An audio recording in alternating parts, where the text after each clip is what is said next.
जय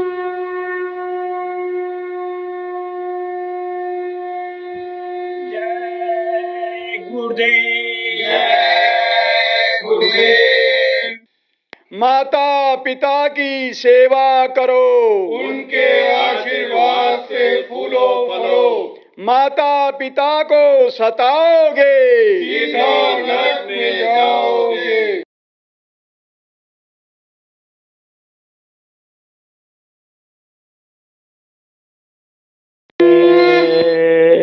गुरुदेव, तुम्हारे आज्ञा में चलूं, तुम में हो विश्वास, तुम्हें छोड़ नहीं और की कभी करूं मैं आस।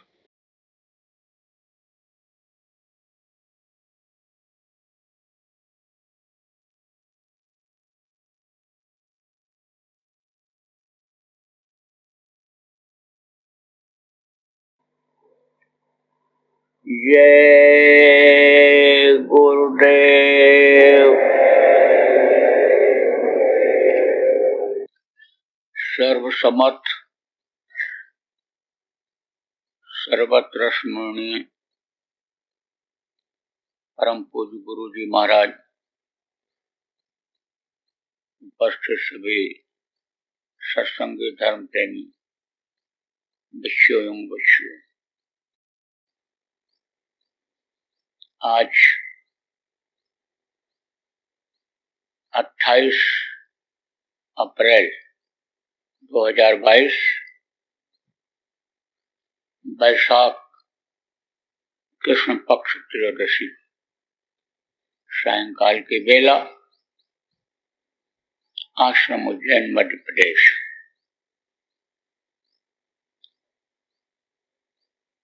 गुरु महाराज की आज तिथि है। पूरी तिथि जिसको कहते हैं, साल में एक बार होती है, वो तो अगले महीने में होगी, जिसको हम आप वार्षिक भंडारा के लक्ष्य में आयोजित करते हैं कार्यक्रम को। लेकिन ये त्रयोदशी जो हर महीने में पड़ती है, आज के तिथि पर भी प्रेमी लोग गुरु महाराज को याद करते हैं। गुरु महाराज का जो दिया हुआ है नाम है, उसकी कमाई करते हैं, नाम के बारे में लोगों को बताते हैं, और गुरु महाराज के नाम पर कुछ गरीब गुरगा भूखे असहायों को भी खिलाते हैं। तो आज यहाँ पर यह कार्यक्रम में आप कुछ लोग बाहर से भी आ गए हो, नामदान लेने वाले भी हो, आश्रमवासी हो, कार्यकर्ता लोग भी आप आए हुए हो। तो आज के दिन हमारा आपका भाग्य है कि हम एक दूसरे से मिल रहे हैं, एक दूसरे की बात को सुन और कह रहे हैं। महापुरुष आते हैं, ऋषि मुनि योगी योगेश्वर आते हैं, इसी धरती पर संत आते हैं और अपना अपना काम करते हैं। इन लोगों का काम अलग अलग होता है और काम करके चले जाते हैं, उनकी यादगार रह जाती है। लेकिन जो वो बताते हैं, बता के जाते हैं, समझा के जाते हैं, उसको आदमी अगर पकड़ लेता है तो उसको बहुत फायदा होता है, बड़ा लाभ होता है। गुरु महाराज हमारे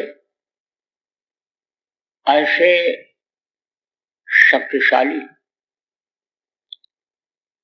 यानी पावरफुल जिसको कहते हैं, आध्यात्म के धनी, आध्यात्म के भंडार से तो उतनी पावर का, उतनी शक्ति का तो इस धरती पर इस समय कोई है नहीं। आप ये समझो प्रेमियों, गुरु महाराज जिस मिशन को लेकर आए थे, जिस काम को लेकर आए थे, उस काम के लिए उन्होंने बहुत मेहनत किया।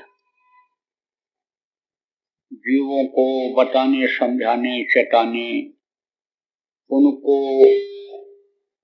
रोटी रोजी की व्यवस्था करने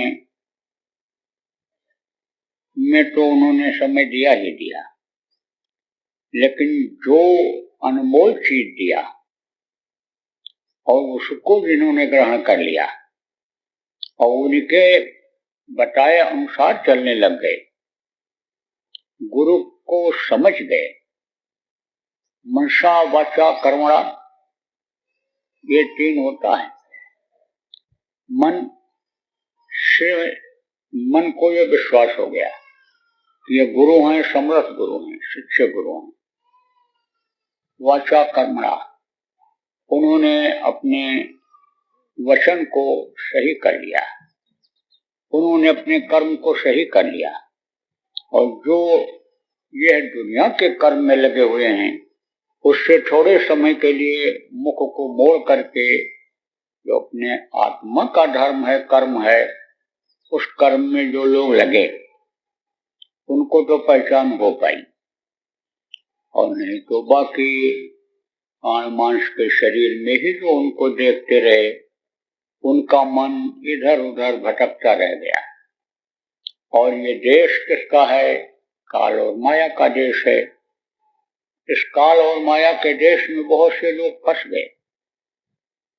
गुरु महाराज की कोई गलती नहीं है। गुरु महाराज भी चाहते हैं, चाहते थे और अब भी चाहते हैं कि जीव अपने घर, अपने वतन, अपने मालिक के पास पहुंच जाएं, दुख के संसार से निकल जाएं। लेकिन लोगों के कर्म आड़े हाथों आते रहे और गुरु पर से विश्वास को कम कर दिया।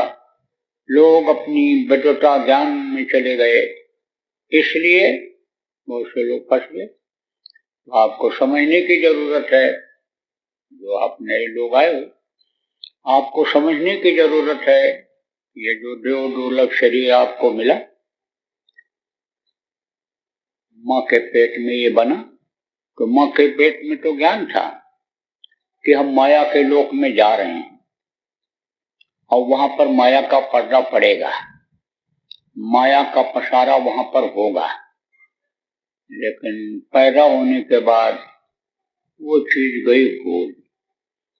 जब बच्चा पैदा होता है तब उसको दुनिया का कोई ज्ञान नहीं होता है। ये पेट क्या है, ये शरीर क्या है? ये एक तरह से काल कोठरी है। आप ये समझो कि इस शरीर के अंदर यानी समझो कि ज्ञान भरा हुआ है, बुद्धि इसमें परिपूर्ण है, पूरी है, सारे तत्व इसमें हैं, सब कुछ है। लेकिन अज्ञानता के कारण, न जानकारी के कारण आदमी हंसता चला जाता है, अपने ही बनाए हुए जाल में फंस जाता है। तो जब पैदा होता है तब उसको, बच्चे को कोई ज्ञान नहीं रहता है कि पेड़ क्या है, पौधा क्या है। पैदा होते समय माँ का भी भान ज्ञान नहीं रहता है। वो तो जब उसको भूख लगती है और माँ दूध पिलाती है और उसके नाक में माँ का शरीर का गंध जाता है, तब वो माँ को पहचानता है, नहीं तो बाकी उसको कोई पहचान नहीं होती है। क्यों? क्योंकि वहां तो ये चीजें थी नहीं माँ के पेट में। अगर मनुष्य शरीर से मनुष्य शरीर में नहीं आया है तो मान लो कहीं ऊपर के लोगों से आ गया तो वहां भी ये चीजें नहीं थी, ये चीजें तो थी नहीं। इसका ज्ञान वान यहाँ होता है। अब अगर माँ बाप के संस्कार अच्छे हैं तो अच्छे संस्कार उसके ऊपर पड़ते हैं, अच्छे लोग मिलते हैं, अच्छे गुरु मिलते हैं जो विद्या पढ़ाते हैं, जो जीविका अर्जन का यानी खाने पीने का यानी समझो कमाई का तरीका बताते हैं, ऐसे होते हैं तो उसकी जानकारी हो पाती है। और नहीं तो जो इस देव दुर्लभ शरीर से बुरे कर्मों को करने लगता है और उससे जब बुरे कर्म बन जाते हैं तो शरीर से ही बुराई होती है, तो शरीर को तो कष्ट तकलीफ झेलना ही पड़ता है। लेकिन शरीर के अंदर ही ये जीवात्मा है तो जीवात्मा भी तकलीफ पाती है, जीवात्मा भी रोती और चिल्लाती है कि देखो हमारी तरफ कोई ध्यान नहीं दे रहे हैं और बड़े भाग्य मनुष्य तन पावा, बड़े भाग्य से ये मनुष्य शरीर मिला है। कोटि जन्म जब भटका खाया, करोड़ों जन्मों में भटकने के बाद एक बार मनुष्य शरीर मिला भी, लेकिन ये इसको बिठा गंवा रहा है, कुछ उपाय नहीं खोज रहा है, जीवात्मा दुखी रहती है। लेकिन अब करे तो क्या करे, निकल नहीं सकती। इस शरीर के अंदर काल कोठरी के अंदर बंद रहती है तो बाहर निकल नहीं सकती, न ऊपर जा सकती है और बाहर इधर आ नहीं सकती है। तो यार अन्य समझो कि इस बात का उसको रहता है, क्योंकि शुरू में भान ज्ञान ज्यादा रहता है, बच्चे को ज्यादा भान ज्ञान रहता है उधर का। लेकिन जब बड़ा होता है और जब इस शरीर के अंगों से विषयों में फंसता है तो फंसता चला जाता है।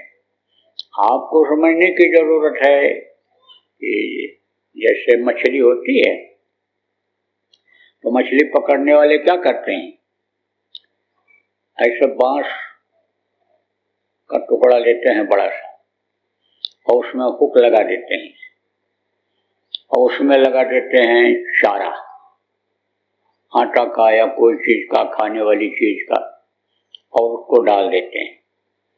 वो पानी के नीचे चारा डूब जाता है, हुक भी वजन रहता है, उसी में एक और छोटा सा टुकड़ा बांध देते हैं, जिससे पता चलता है कि अभी मछली नहीं आई। लेकिन उसकी खुशबू जब मछली को मिलती है तो खाने के चक्कर में आती है, एक बार खा के निकल जाती है। क्यों? क्योंकि चारा थोड़ा बड़ा रहता है, उसको स्वाद मिल जाता है, दोबारा फिर आती है और फिर मुंह फैला के दूर से पूरा चारा खाने लगती है। बस उसके अंदर जबड़े में वही हुक लोहे का जो होता है टेढ़ा सा, वो फंस जाता है और जब फंस जाता है तो मछली फंस गई। कितना भी छटपटाए लेकिन वो गले से निकल नहीं सकता है। तो अब आप ये समझो, ऐसे ही जैसे मछली फंस जाती है खाने के चक्कर में, ऐसे आज के जीव भी फंस रहे हैं, खाने के चक्कर में फंस रहे। आप ये समझो दुनिया की दौलत ऐश और आराम के चक्कर में फंस रहे, ये नहीं समझ रहे हैं कि ये सब एक यानी नाटक नौटंकी खिलौने की तरह से है। ये थोड़ी देर का है, सपनवत है। ये जैसे सपना होता है थोड़ी देर के लिए होता है, चाहे रात में सपना हो जाए, दिन में सपना आ जाए, बैठे बैठे भी ऐसे सपने आ जाते हैं, लेकिन वो थोड़ी देर का होता है। इस चीज का आदमी को ज्ञान नहीं रहता है, ये स्वप्नवत है। महात्मा आते हैं, संत आते हैं, ज्ञान कराते हैं। आपको समझने की जरूरत है प्रेमियों कि यह जो दुनिया की चीजें हैं ये कैसी हैं। ये मिट्टी के घड़े की तरह से हैं। संतों की बताई हुई बातों को मैं बता रहा हूं, मैं कोई अपने मन की बात नहीं बता रहा हूं, लेकिन आपको सब बातें बता रहा हूं, याद करा रहा हूं कि ये घर है, मकान है, ये कोठी है, ये क्या है, मिट्टी के घड़े की तरह से है। जल जला आया, गिर गया। आप देखो मिट्टी का ढेर लगाते हैं, सामान रखते हैं और बाढ़ आता है, बह जाता है। घड़ा अगर न भी टूटा, बहुत बचा के रखे, तो भी एक समय घड़े का ऐसा आता है जब ज्यादा दिन हो जाता है, जैसे शरीर बुढ़ा हो जाता है तो ज्यादा दिन होता है, तो आप तो समझो कि उस घड़े को लोग रख देते हैं। क्यों रख देते हैं? कहते हैं अब ये ठंडा नहीं हो रहा, उसके तत्व खत्म हो जाते हैं, कम हो जाते हैं। जो ठंडा करता है, पानी पिलाता है, कमजोर हो जाता है। जो घड़ा नया था उसको ऐसे पकड़ करके पानी भरा हुआ औरत उठा लेती थी, आदमी उठा लेता था, वो उठाते ही उसके ऊपर का हिस्सा उसके हाथ में रह जाता है, घड़ा नीचे गिरता है, टूट जाता है। इसी तरह से शरीर जब ये बुढ़ा होता है तो शरीर को लोग आराम के लिए बैठा देते हैं, लेकिन छूटता जरूर शरीर है। अब आप सोचो, सारी चीजें जो जुड़ी हुई हैं दुनिया की, घर मकान जमीन जायदाद, किससे जुड़ी है? इस शरीर से जुड़ी है, और शरीर से ही आदमी सब कुछ बनाता है।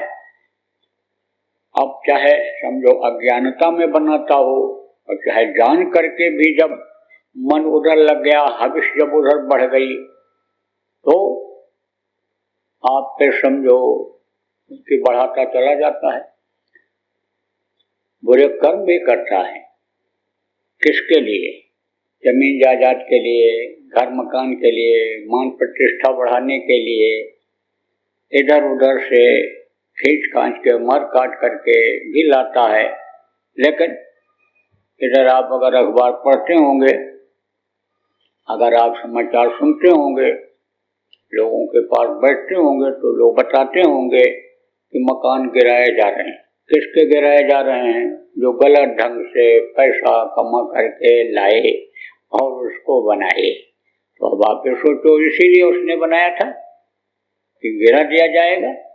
जिन बच्चों के लिए उसने 1 मंजिल 2 मंजिल 4 मंजिल बना दिया, अब आप ये समझो वही बच्चे बेघर हो गए। तो कहने का मतलब यह है, यह एक उदाहरण के रूप में आपको दिया जा रहा है, समझाया जा रहा है कि यह दुनिया की चीजें कोई भी काम आने वाली नहीं है। और लोग, आप में से भी कुछ लोग इसी काम में लगे हुए हो। किस काम में लगे हुए हो? बस खाने पीने मौज मस्ती में लगे हुए हो। तो हाथी जब खाता है, खा लेता है, जब पेट भरता है, तब अगर बंधा हुआ न हो, बंधा होगा तो ऐसे ऐसे घूमेगा, ऐसे ऐसे मस्त हो जाता है। और खुला हुआ होगा तो भागता है और क्लांच लगाता है, और उस समय कोई भी मिल जाए तो मारता है। पेड़ के ऊपर नजर चढ़ गई कि लाओ पेड़ को गिरा दे, तो पेड़ में ही मार मार के गिरा देता है। तो हाथी पकड़ने वाले उसका फायदा उठाते हैं। क्या फायदा उठाते हैं? जानते हैं कि हाथी यहाँ रहते हैं, ऐसे नहीं जा सकते उनके पास, देखे मार दे। तो क्या करते हैं? गड्ढा खोद देते हैं बड़ा सा, और उसके ऊपर यही सब खरपतवार, जंगल के पत्ते, डाल डंठल डाल देते हैं। हाथी तो समझता है कि ये जंगल जैसी ही जमीन है, और वहीं पर हाथी के लिए कुछ खाने पीने की चीज रख देते हैं उसी के ऊपर। खाने के चक्कर में उधर जाता है, बस उसी में गिर जाता है। तो भूखा प्यासा 10-15 दिन उसमें पड़ा रहता है। ताकत शरीर में कब आती है? किसी के भी हो, चाहे पशु हो, चाहे पक्षी हो, चाहे आदमी हो, जब वो खाता है, अपना आहार खाता है। कितना भी पहलवान हो, खाने को न दो कुछ, न तो बोली बंद हो जाएगी, हाथ पैर और हिलाना क्या, कुश्ती लड़ना क्या, बोली तक बंद हो जाती है। तो एकदम से बिल्कुल कमजोर हो जाता है। जब कमजोर हो जाता है तब उसको वो निकाल करके ले जाता है, और फिर अपने अनुसार उसको चलाता है, अपने अनुसार उसको समझो कि साधता है, अपने अनुसार काम करता है, हाथी से काम लेता है। ऐसे ही संत होते हैं। संत क्या करते हैं कि जब देखते हैं कि जीव भाग रहे हैं, दुनिया की तरफ भाग रहे हैं, और इंद्रियों के यानी घाट पर बैठकर रस लेकर के मन को मोटा कर दे रहे हैं हाथी की तरह से, तब वो कट्ठा रूपी यानी जुगाड़ बनाते हैं। मन को यानी समझो कि कमजोर करने के लिए उपाय करते हैं। आप ये समझो कि जैसे शरीर से कर्म बनते हैं, तो कर्म जब शरीर से बनते हैं तो शरीर से ही सेवा करने से, भजन करने से कटते हैं। आप ये समझो कि जब तक कर्म नहीं करते हैं और ये मन कमजोर नहीं होता है, इंद्रियों के घाट पर बैठकर जो रस ले रहा है उधर से मुड़ता नहीं है, तब तक संतों की बातें समझ में नहीं आती हैं। जब तक मान सम्मान का भूत सवार रहता है, धन दौलत का भूत सवार रहता है, जब तक विद्वता का, ज्ञान का भूत सवार रहता है, तब तक संतों की बात समझ में नहीं आती है। क्योंकि संतों की जो बात होती है वो एक अलग ही होती है। उनकी जो देख रेख होती है, उनका जो अनुभव होता है वो दुनिया से भिन्न होता है। उनकी जो विद्या होती है, उनका जो ज्ञान होता है, दुनिया के ज्ञान से अलग होता है। रहते तो इसी देश में है, इसी समाज में, इसी अन्य धरती पर किसी भी देश में रहें, अन्न खाते हैं, पानी पीते हैं, सब कुछ मनुष्य शरीर जैसा ही टट्टी पेशाब करते हैं, लेकिन उनका ज्ञान और उनकी बुद्धि और जीवों को घर कैसे पहुंचाया जाए ये उपाय अलग होता है। तो संत जीवों को समझाते हैं, बताते हैं, घर की याद दिलाते हैं। ज्ञान रूपी यानी समझ लो कि यानी गड्ढा में डाल करके और फिर इस मन को कमजोर कर देते हैं, इंद्रियों की तरफ से हटा करके यानी समझ लो कि फिर उधर लगाते हैं। तो जैसे देखो शरीर कमजोर होता है, कोई बीमार हो गया या खाने को नहीं मिला तो खाने के लिए अभी तो कहता है खाना दो, अभी तो कहता हम लाएंगे नहीं तो नहीं मिलेगा। अभी तो आदमी जो खाने के लिए ही सब कुछ कर रहा है, उसको अहंकार है मेरे पास है, लेकिन अगर नहीं है, नहीं मिला उसको, तो भगवान को याद करता है, कहता अब हमको रोटी दो, बाप का सहारा है, आप ही के देने पर मिलेगा, तो वो चीज को फिर वो मांगता है। इसी तरह से यानी समझो मन हो जाता है, मन कमजोर हो जाता है, और मन कमजोर हो जाता है तब संतों की यानी जो युक्ति होती है वो काम में आ जाती है। तो फिर वो युक्ति बताते हैं, युक्ति बताते हैं और युक्ति बता करके इस जीवात्मा को अपने घर मालिक के पास पहुंचाया करते हैं, जिस काम के लिए यह मनुष्य शरीर मिला है।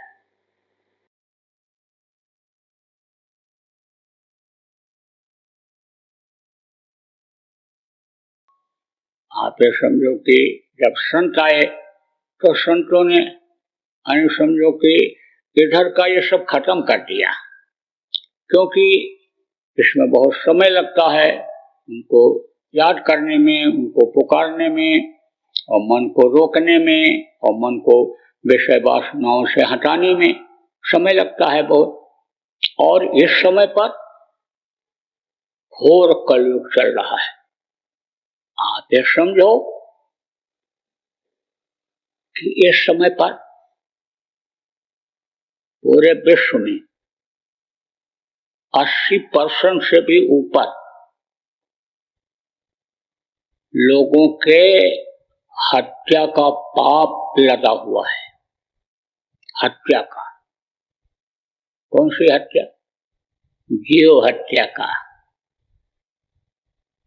अच्छा, कर्म जो करता है कहते हैं पुण्य मिलता है, उससे पुण्य का फल मिलता है। जो पाप करता है समझो बुरा कर्म करता है, उसके ऊपर पाप लगता है। अब आप देखो कि धाराएं यहाँ बनी हुई हैं यहाँ का कानून बना हुआ है।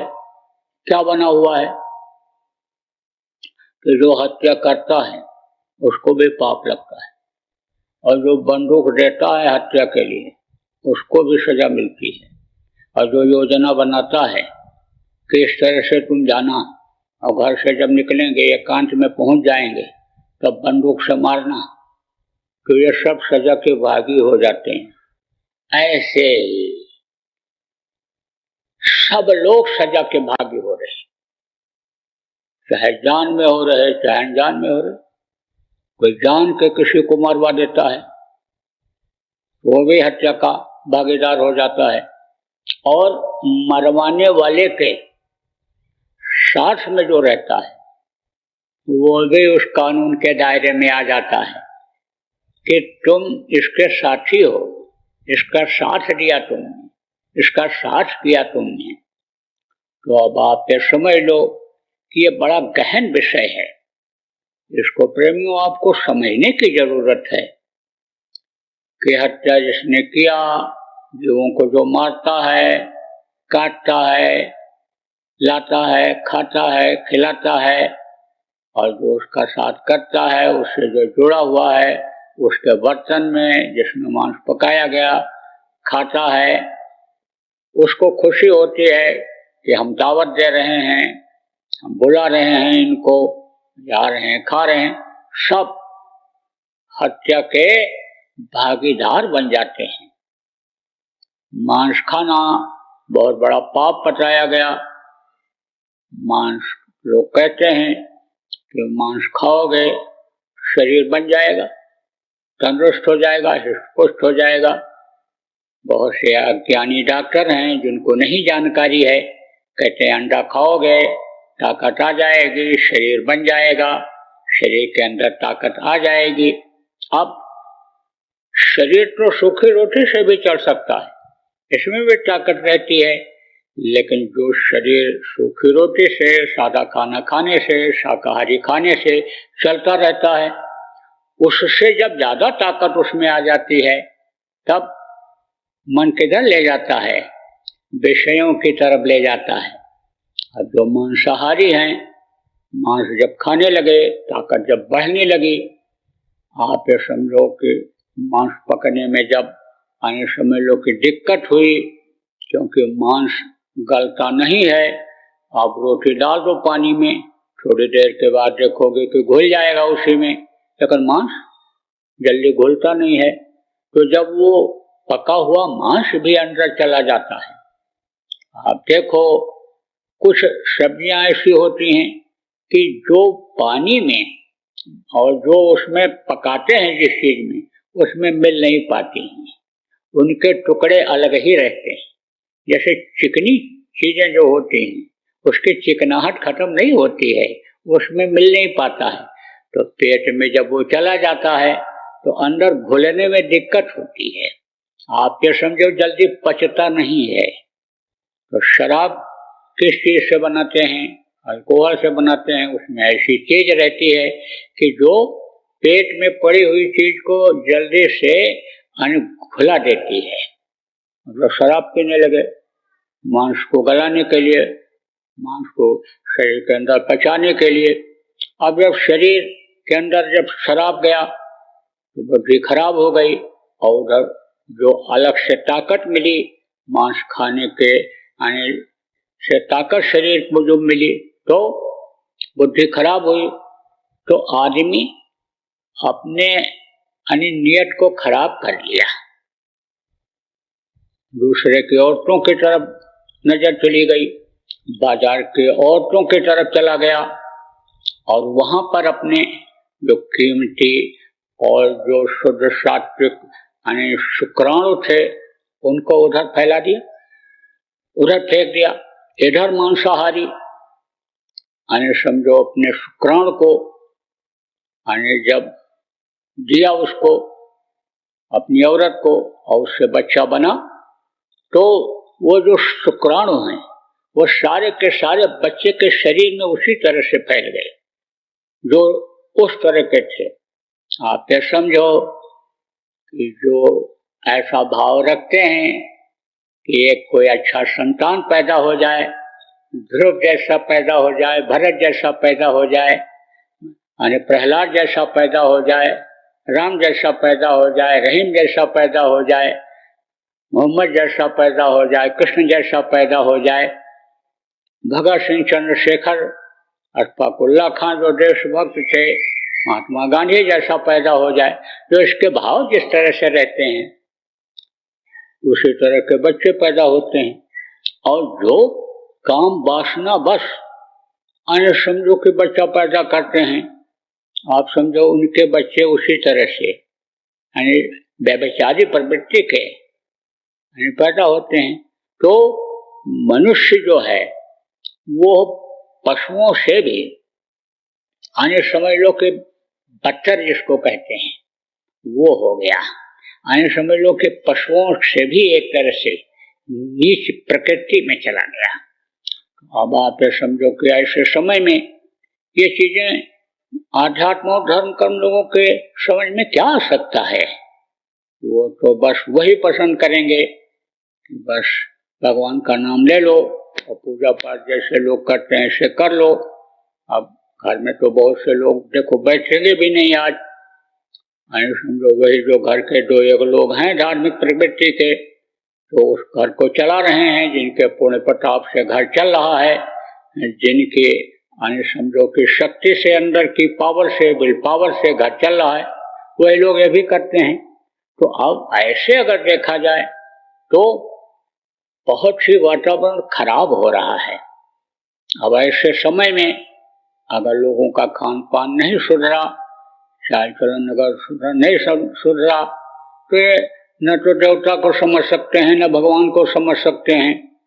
और ये इस धरती पर भार रूप में जैसे पशु और ये पक्षी चलते हैं और खा पी करके मर जाते चले जाते हैं, भार के रूप में होते हैं, तो आप समझो इसी तरह से रह जाएंगे।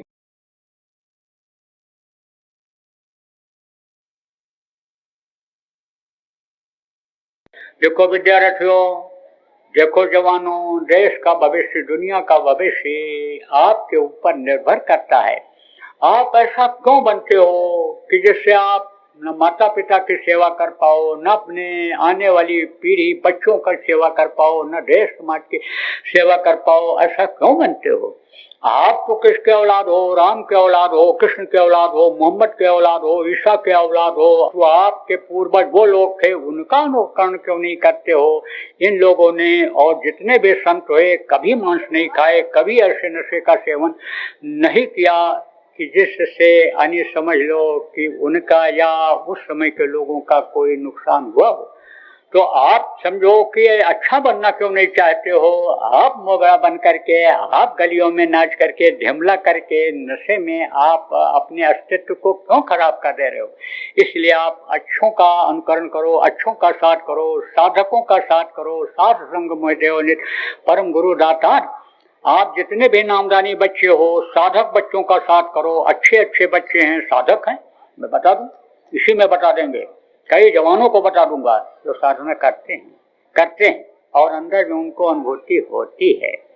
अब इसको बच्चों तुमको बचा के भी रखना है, तुम्हारा ये मिनटों में ना माया खत्म कर दे। इसीलिए ध्यान रखने की जरूरत है कि नजर तुम्हारी सही होनी चाहिए, तुम्हारे अंग अपवित्र न होने पावे, नहीं तो अंग स्पर्श का भी असर आता है। अन्न का दोष, संग का दोष, स्पर्श का असर आता है, इसलिए उससे बचने की तुमको जरूरत है। जय गुरुदेव। अभी आपने बाबा उमाकांत जी महाराज के सत्संग को सुना। बाबा जी अन्य किसी से चंदा न लेकर अपने प्रेमियों के सहयोग से देश विदेश में तमाम जनहित के काम करते हुए सभी तरह की तकलीफ़ों को दूर करने व प्रभु के मिलने का उपाय बताते हैं। आप इस जीवन के इस बचे हुए समय में समय निकालकर बाबा जी से ज़रूर मिलिएगा। आपके सुझाव के लिए व्हाट्सएप नंबर 9575600700। जय गुरुदेव, जय गुरुदेव।